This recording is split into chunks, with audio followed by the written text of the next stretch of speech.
Ladies and gentlemen, colleagues and friends, esteemed guests, welcome to NLU's 2015 Fall Connection. Fall Connection represents one of those many great traditions at National Louis, and it's a time when we come together to rekindle friendships, engage in great dialogue, and we prepare for the year ahead.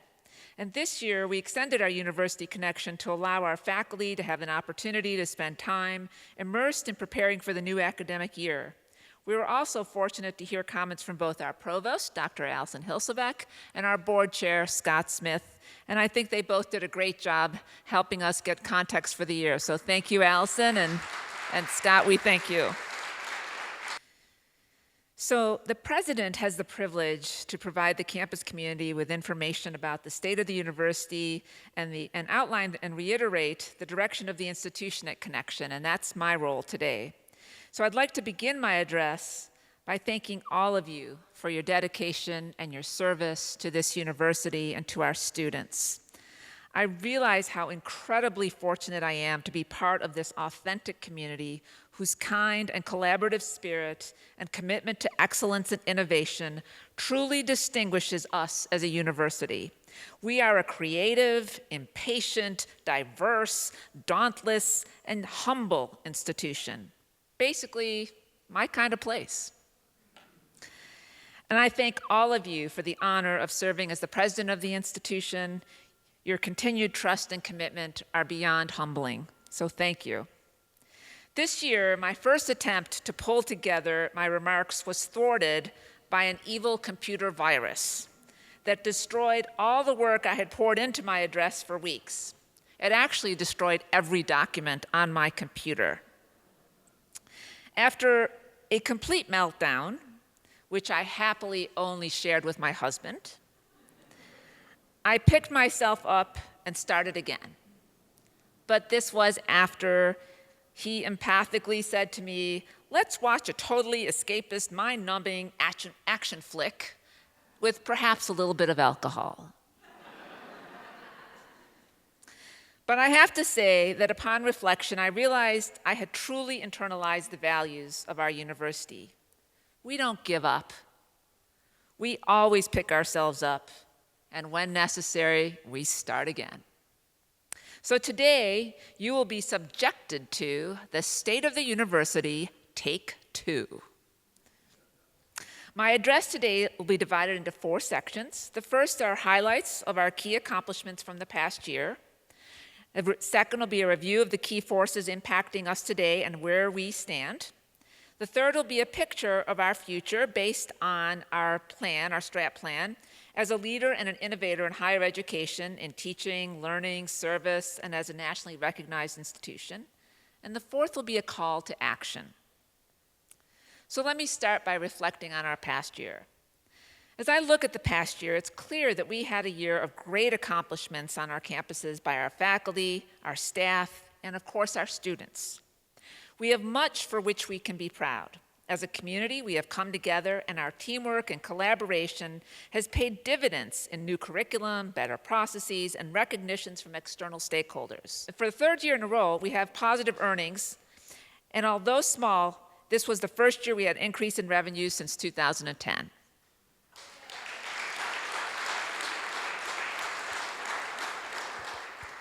In addition, for the last 3 years, we've been able to provide a 2% lump sum contribution to all eligible TIA-CREF members, and we've been able to provide merit increases for faculty and staff.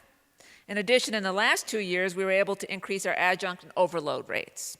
So we're incrementally making progress.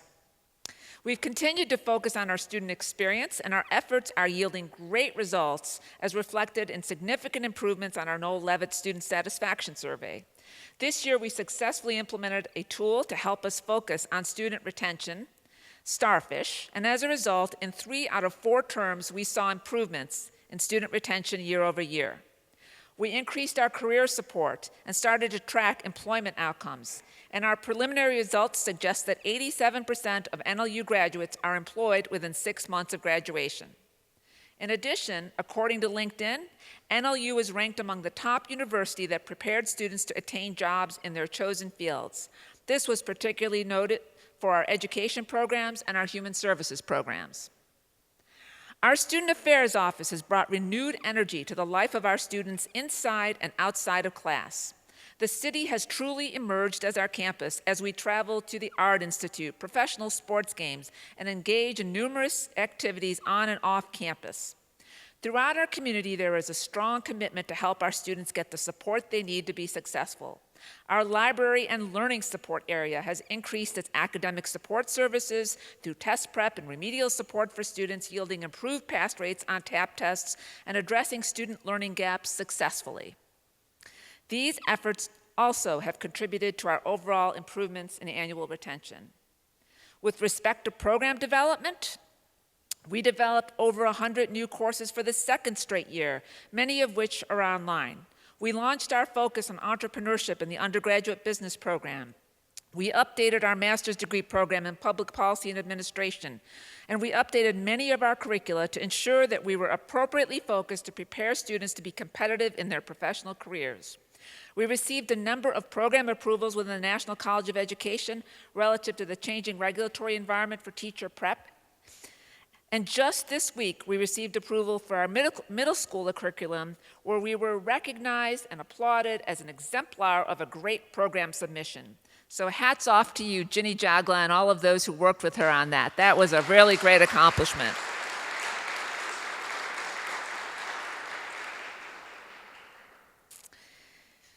Moreover, this year, more than any before, our progress towards providing and using an academic dashboard has been unprecedented. Under the leadership of the academic cabinet and the provost, new program data sheets have been distributed and are becoming part of the way we do business at the university. From student satisfaction to retention to enrollment, data is being provided to help us focus on continuous improvement in all of our learning experiences. Our people across the organization continue to distinguish themselves through their work, and a number were recognized through our promotion and tenure process. I'd like to ask the following individuals to please stand and be recognized here today amongst the entire community. Some of you are not here, so Tim Collins, who is promoted to full professor in the National College of Education. Virginia Jagla, promotion to full professor in the National College of Education. Diane Salmon, promotion to full professor in the National College of Education. David Sanfilippo, promotion to associate professor in the College of Professional Studies and Advancement. Maddie Phillips, promotion to associate professor and tenure in the National College of Education. Kamal Rashid, promotion to associate professor and tenure, although he's off on a Fulbright scholar in Africa. Jason Stegemeiler, promotion to associate professor and early tenure in the National College of Education. We also have a number of emeritus faculty we want to recognize. Thomas Fox from the National College of Education, Alan Rossman from the National College of Education, Thomas Haney from the College of Professional Studies and Advancement, Randy Lawrence from the College of Professional Studies and Advancement, and Carol Cable from the Learning Support, Library and Learning Support. Among many notable accomplishments this year was Dr. Brad Olson, who became the center of national attention for his multi-year battle with the American Psychological Association, fighting against the policy that supported psychologists' involvement in the use of torture during interrogation. Brad, I think you should be recognized for a Nobel Prize for that one. While he was battling for that justice, he was also being made a chieftain during his work in Africa. So Brad just is a multi-talented guy. But as a whole, we are fortunate to have a wonderful, dedicated, and caring and talented faculty. This past April, our institution implemented the first annual Faculty Appreciation Month, where the students, staff, and the administration recognized and celebrated the talents of our faculty through a series of well-deserved events throughout the month. We look forward to making this an annual tradition for this institution. We have also made a number of key hires and new appointments. The talent that we have been able to attract is quite impressive. And by the way, I was noting this morning, for the first time in my 6 years here, or going into my 6th year, and for the first time, I think, in 5 years prior to that, we do not have a single interim at this institution.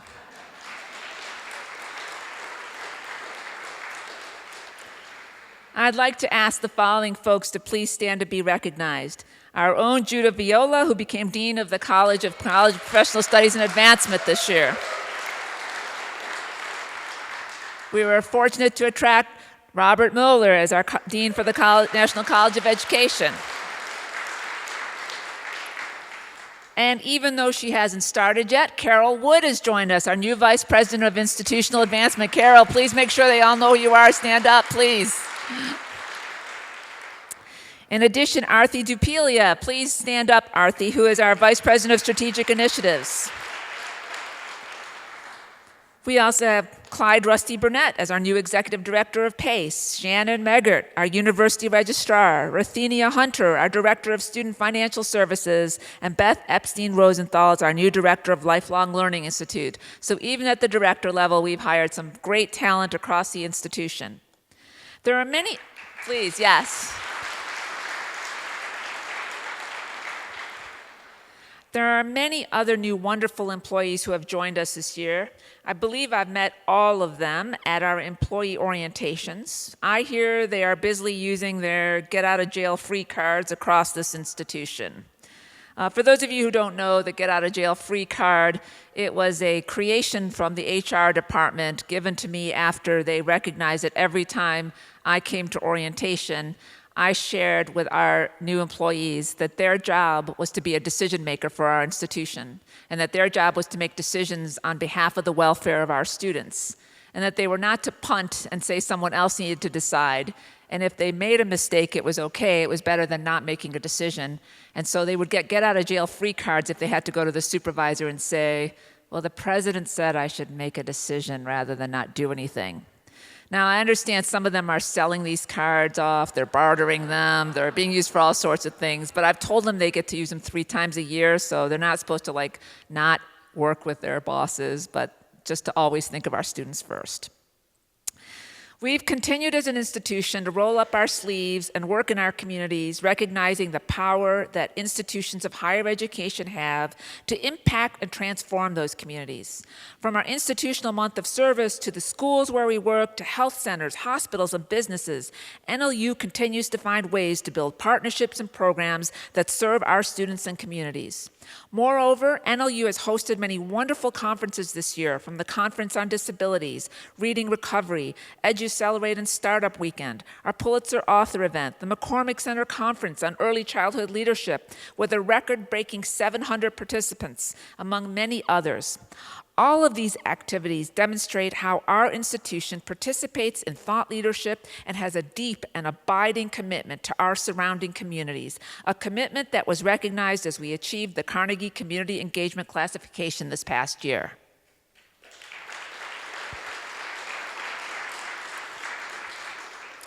Our advancement department, in collaboration with faculty and stakeholders across the institution, has made great progress at attracting grants that continue to allow us to do our work. This year, we were awarded a renewal on the TQP grant, which was in excess of $8 million. This grant allows us to continue our work on our teacher residency program in partnership with AUSL. We were awarded 2 NSF grants, one in collaboration with IIT, and one that was awarded to Dr. Heidbrink for her pivotal work on the plight of immigrant children. The McCormick Foundation awarded us a $1 million grant to fund our work with undergraduates and veterans. Our McCormick Center for Early Childhood Leadership continued to attract significant funding this year, totaling over $4 million under Sue Offit's leadership. In addition, we have built stronger relationships with numerous foundations which are beginning to yield financial support. Gates, Lumina, USA Funds, Hearst, Joyce, among many others. In fact, next week, the Advancement Department, Brian Russell, and I have appointments to meet with the heads of both Lumina Foundation and USA Funds, who are really looking forward to hearing about what NLU is doing. We held a great reach gala this year in May, and we recognized 4 of our accomplished alumni in an event that raised over $100,000 for the institution, and that was a record for our galas, so hats off to the team for that. We hosted an NCE reunion for students who had graduated over 40 years ago, and we reassembled our alumni board. On the facility sides, through our capital grants from the state, we have been able to make many improvements in our facilities. The completion of the Innovation Center on the 3rd floor of the Chicago campus provides our faculty, staff, and students an excellent space for collaboration and creativity. We are now in the process of creating 21st century learning classrooms at the Chicago campus with updated furniture that supports collaboration and updated technology and learning engagement tools. Our classes are designed without a designated front of the room or back of the room, because we're moving from the sage on the stage to the guide on the side, focus on learning. Other classes will be built as we garner feedback from our faculty as they use these spaces. As an institution, we are becoming recognized for our innovative approaches to teaching and learning. Our work focused on field-intensive teacher preparation programs is already receiving national attention. This past year, when Diane Salmon, Ruth Friedman, Stu Carrier, and Alison Hilsebeck were invited to share the adaptive cycles of teaching model of teacher preparation at the Illinois State Board of Education, they received rave reviews for this competency-based, field-intensive, cloud-based approach that focused on high-leverage teaching practices. While Gary Chico sat at the head of the Illinois State Board, he proclaimed that everyone needed to hear about what NLU was doing, and there just weren't enough people thinking the way we were. Moreover, this past year, NLU was invited to share this model and its transparent commitment to evaluate the effectiveness of teacher candidates with the Joyce Foundation and members of the Staines family and the Gates Foundation. Just last week, our field approach was showcased in an EduVentures article that described teacher preparation innovation at NLU. The focus on field-intensive work pervades the college, and it undoubtedly will continue to advance NCE's reputation as a national leader in teacher preparation.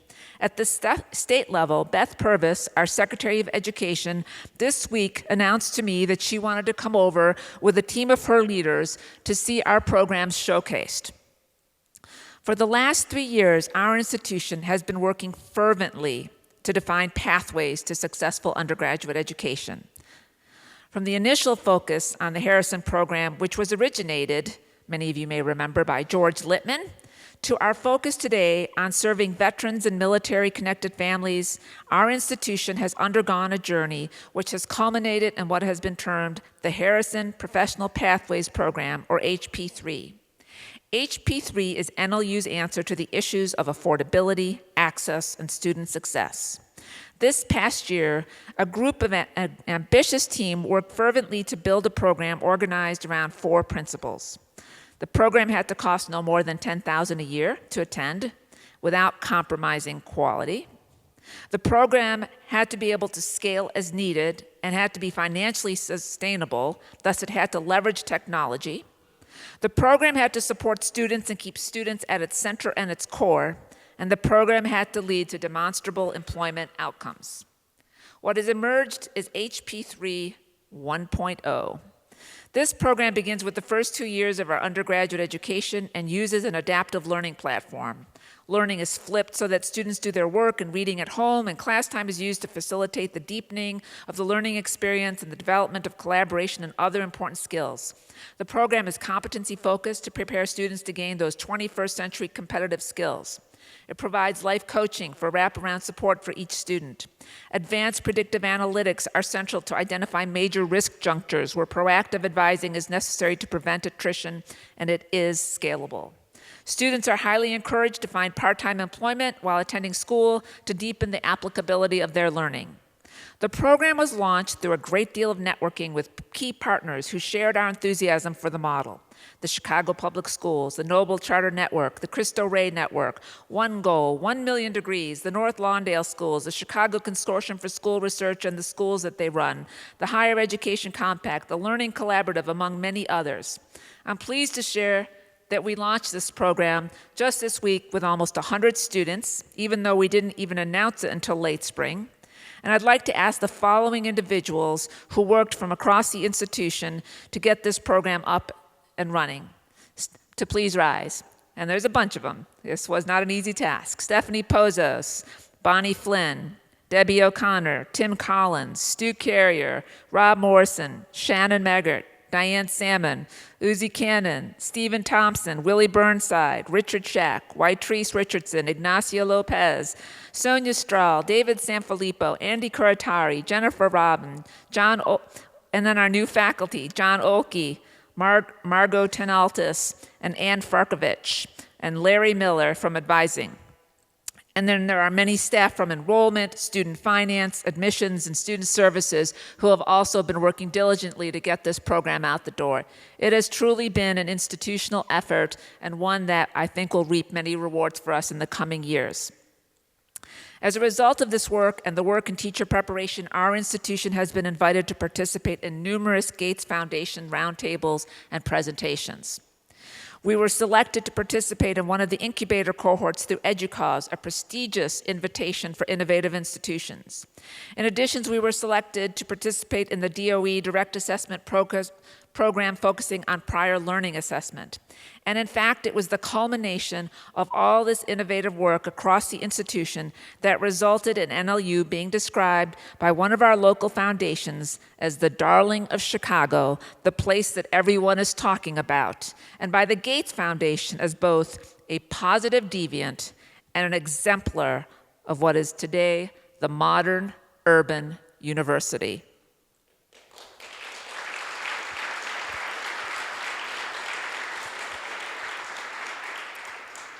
Our university is being recognized in other national fronts. We've been ranked among the 50 best online master's program in early childhood education, and overall, our institution has been ranked among the top best values among Midwestern universities.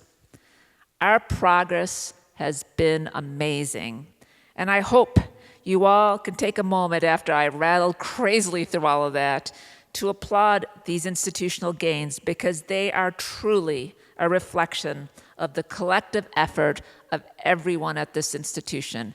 We do not make this kind of progress without everybody helping. So thank you, and please give everyone in this room a round of applause for the work that we've been doing.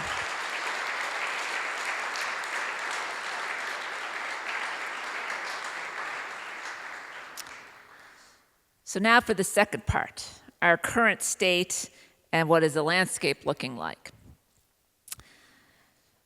This is the part where we go down a little bit. While this has been a year in which we can take stock of our wins, it's also been a year where we have uncovered places we need to do better to ensure that we are remaining relevant and serving our students better than anyone else. We can take pride in improving term-over-term retention, but on an annual basis, we lose approximately 1 out of 5 of our graduate students and 1 out of 4 undergrads. We can be proud of 87% overall employment, but these numbers are not limited to employment within the profession, nor are they limited to full-time employment. At an undergraduate level, our 4-year completion rate this year is hovering around 46%. And at 6 years, it's only going to 60%. For an institution that has been focused on completion programs, so these aren't even students coming in 4 years, these results demand improvement. Master degree completion has dropped to 46% within 2 years and rises to 69% by the end of 4. But we're still losing 1 out of 3 of our master's students. Again, we have room for improvement. And our 6-year doctoral completion rate right now is hovering around 46%. So we have our work cut out for us. As we look out ahead at the external environment, we see that once again, that landscape is shifting on us. While the economy demonstrates signs of improvement, the long recession has resulted in people choosing to return to work and delaying educational and credentialing pursuits. EduVentures reports that for the 3rd year in a row, student enrollment has declined nationally, and the Midwest is one of the more heavily impacted regions. Our institution is feeling that same pressure this year, and we are already experiencing enrollment and revenue decline. That said, education remains our best bet for impacting our communities and our economy. We know that educated citizens are more successful citizens. We know there is a strong connection between higher ed and better health, stronger voter turnout, lower crime, greater volunteerism, less reliance on public support, higher income. The majority of jobs that provide a middle-class wage require some degree of post-secondary preparation. Within our Chicago public schools, there are approximately 400,000 students. 86% of them are economically disadvantaged. A quarter of them are in high school. But even in districts that are more affluent, the rate of economic disadvantage continues to increase, as evidenced by a report from our Wheeling campus, our Wheeling district partners, that reported 30% of their student population is below the poverty level. The Chicago Consortium of School Research Statistics tell us that only 14% of freshmen in CPS high school will make it through a four-year education. Moreover, for those who are ready and able to go to college, there is an anticipated 5,000-seat shortfall due to cost accessibility. Now, couple this finding with the report from the Lumina Foundation that states that in order to meet workforce demands for our nation, we must achieve a degree completion rate of 60%. And if we just look at the adult population in Illinois, we are only at 43%. So approximately 45% of our almost 7 million adults across this state have no college degree. So clearly, there is a tremendous need for education. Add to this sea of change a long-anticipated demographic shift setting in. Each class going forward will be more racially, ethnically, and socioeconomically diverse and include more first-generation students than the last. Moreover, disruptive technology abounds, and institutions that don't stay up with this learning curve will find themselves at a competitive disadvantage. We not only have to find ways to expand access, but access must yield improved completion and employment. We have to invest in taking access to scale, and access plus completion plus employment equals success. This requires unprecedented innovation, determination, discipline, collaboration, and unwavering commitment to iterating our way to excellence. EduVentures reports that consumers are now closely examining the value proposition at institutions of higher education, and that in order to remain relevant and competitive, new models of teaching and learning, such as blended and flipped models, will take the day. Institutions that are prepared to offer a new value proposition and commit to demonstrating learning and employment outcomes are far better positioned to handle the road ahead, or, as they said on my Gates conference today, will be future-proofed. So what about the road ahead? What does our future look like, and how do we stack up? So in many respects, National Louis is uniquely positioned to address the most critical educational needs of our region and our nation. We are at the nexus of many of the most critical national conversations about higher education with respect to the cost, quality, and completion agenda, and we have the opportunity to lead the conversation about quality teacher education. In addition, our Chicago campuses reside in the third largest metropolitan city in our nation, with over 9.5 million residents in a city that seeks to be a central zone of innovation and urban progress. And we have a destination campus in Florida to boot. We're uniquely positioned to lead the way as a national model for the modern urban university, a vibrant, innovative, community-serving institution that is focused on creating social and economic opportunity through the transformation of lives and communities, an institution that is defined by effective and innovative learning experience and competitively prepared alumni, and an institution that is committed to access, innovation, and excellence.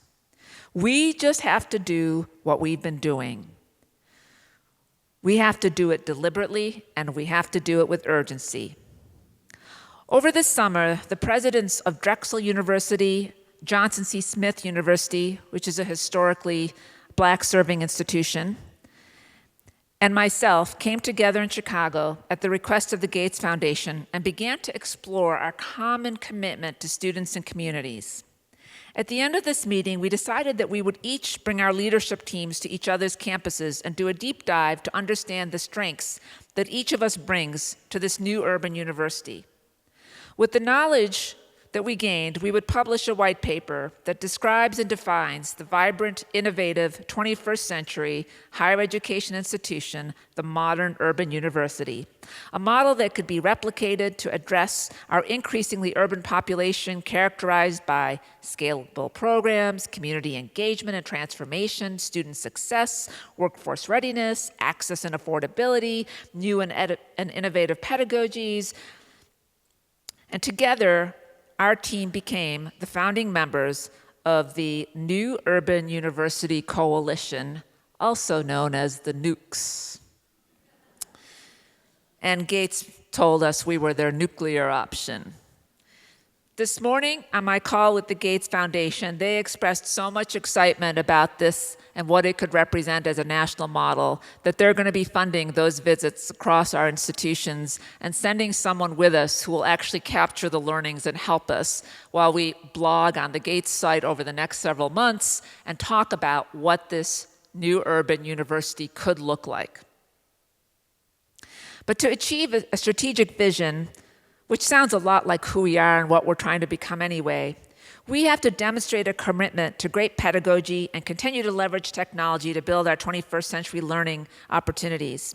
And so to this end, our Provost Office this year is launching the Office of Teaching and Learning to support faculty as they develop best practices and experiment with innovation.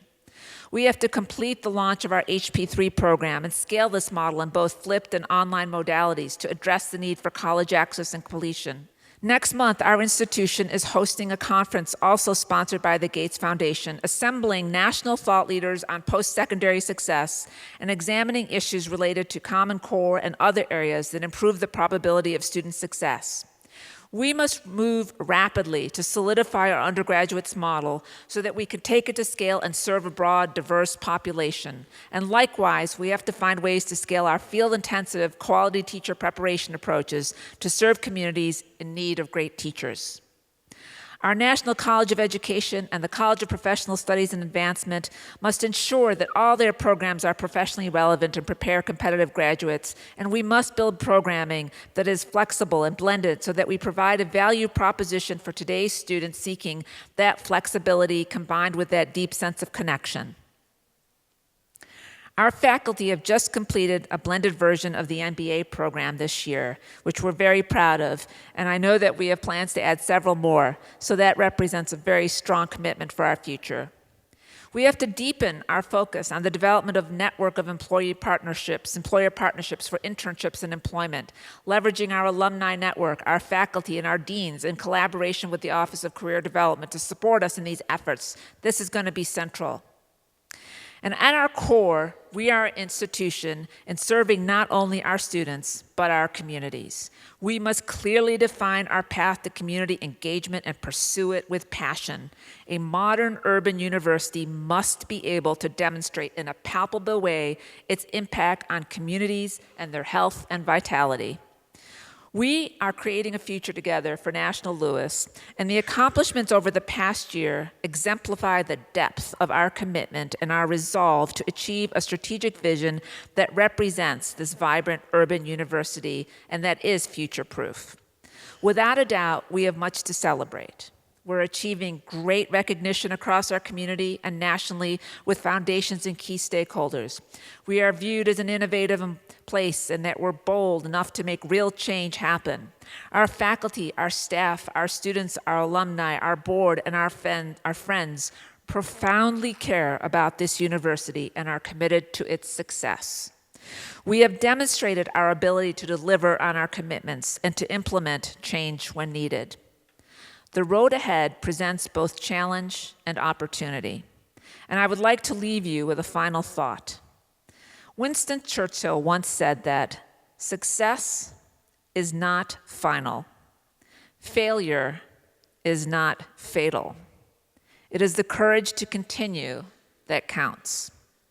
These are powerful words because they remind us to remain humble when we are successful, and that in order to make progress, we must risk failure. So when people ask me, Are we going to fail? My answer is absolutely. We're going to fail and we'll do it again. And ultimately, our success will be built on a mountain of failure. We will learn from every mistake and improve our programs, our systems, our processes until we provide the best education to our students, advance this institution to new heights, and to ensure its relevance and achieve its mission commitments and future-proof it. I ask you today to make this year the year where we all commit to moving rapidly, making mistakes, and iterating our way to excellence. We have placed our bet that this is a breakout year for us. Let us together bring to fruition the vision of the modern urban university, developing a model that is enviable across this nation, transforming education and propelling us to a position as a thought leader and innovator in higher ed. I want to thank you all for being here today. I want to thank you all for everything that you do for this institution. And I want to thank you all for having the confidence in what we do here at National Louis University. You're all amazing. Thank you.